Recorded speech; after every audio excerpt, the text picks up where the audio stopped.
不知危险的熊孩子在森林里玩游戏，其中一个男孩明明输了却不承认。经过一番无果的辩论，小女孩爆发了，马上化身成菜市场顶级吵架大妈，开嗓便是高能。I didn't miss.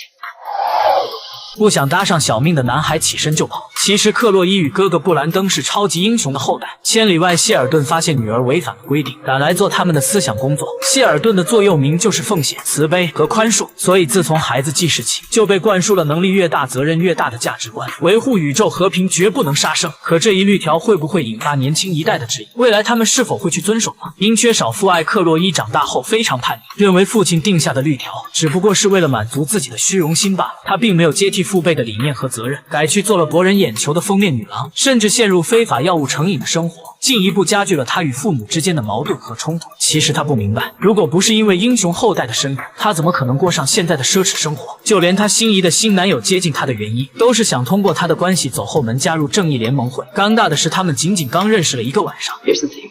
First thing he's gonna ask you, my dad.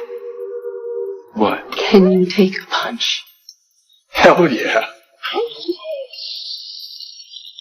好在谢尔顿的儿子比较听话，他的理想就是成为像父亲一样的英雄。每次有风吹草动，布兰登都是第一个赶去。不过这次却出了意外，大街上几个头戴猩猩面具的猩猩打劫运钞车，超强火力的压制下，本就孤立无援的警察很快被团灭。紧接着神秘女人出现，劫匪们保持警惕，而神秘女人迅速全副武装。虽然是以一敌多，可两伙人根本就不在一个级别，普通枪械又怎么可能是高科技的对手？但他也不是纯白的正义，只是想黑吃黑的另一方劫匪。此刻布兰登才赶到，看到稚嫩的婴二代劫匪，瞬间来了兴趣。面对他人的言语挑衅，布兰登没说开场白就要开干，却高估了自己，低估了敌人，结果被一招秒轰进了银行大厅。就在劫匪积攒能量要彻底终结他时，真正的英雄出场了。谢尔顿不仅用单手压制住对方，甚至只需一个动作就可以提前收工，转头指责儿子遇事不动脑筋，半点长进都没有。布兰登还想解释轻敌的原因，可父亲却没给他机会，甚至临走前还要他赔偿大厅的损失。其实不止年轻一代抵触谢尔顿定下的律条，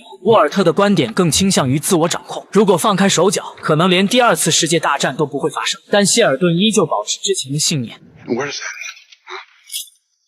end? And more importantly, who is going to stop us? It'll be the end of free will.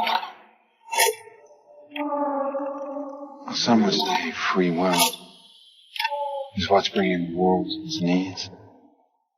还没等兄弟2个讨论出结果，费茨便送来了不好的消息，被他们亲手送进去的异能者黑星越狱